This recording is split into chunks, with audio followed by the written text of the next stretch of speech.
least half the population is tired of the wokeness.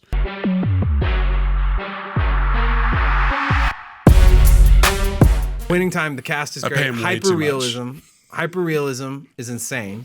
What's Winning Time doing that other shows aren't, and what sets it apart?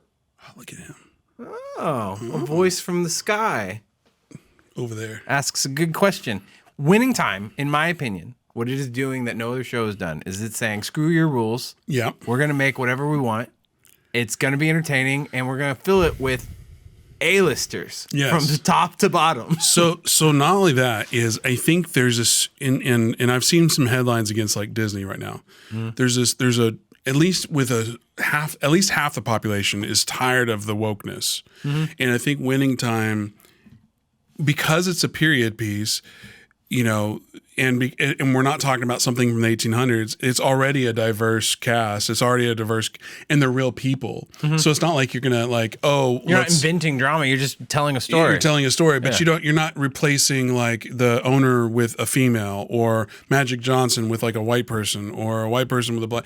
You're telling the story. The character's there, and you're leaving the wokeness at the door.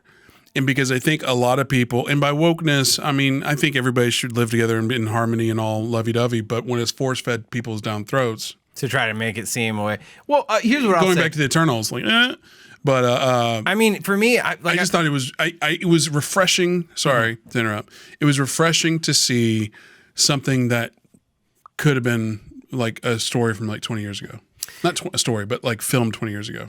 I think. Does that make sense? Yeah. I mean, I think like for me, it is shining a light too on, there was a big problem in basketball. The big problem in basketball was basketball sucked because it was a bunch of dopey ass white dudes trying to be good, and there was it's not a racial thing. Hold on. It was a fundamental thing, but it became a race thing because the coaches weren't putting out the players that were good because. But even Kareem Abdul-Jabbar's character representation, not necessarily the actual happened, but in the series, he was saying that it was street ball. Yeah.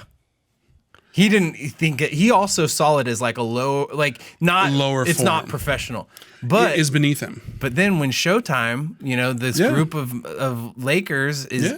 I mean, how brilliant Jerry! I had no idea that Jerry Buss was like, okay, so let's put the stars on the floor. He was the inventor of floor seats. Yeah. Floor seats didn't exist before then. Right. That blows my mind. Like, well, in my mind, because in my mind, like I would be like, if I was at a basketball game, I'd be like, I want to sit down there. I mean, just the thought of him pioneering that. Well, and then also the scene where it's like you have, and this is very, very like niche-y, but like where the general manager, the security guy was all run off the scalper, and she's like, no, here, hand him these, and I'll send him more I'll bonus him if it's full or something like that. Because we want a full house versus a paid full house. Mm-hmm. Obviously, you'd rather be paid, but you want it full first.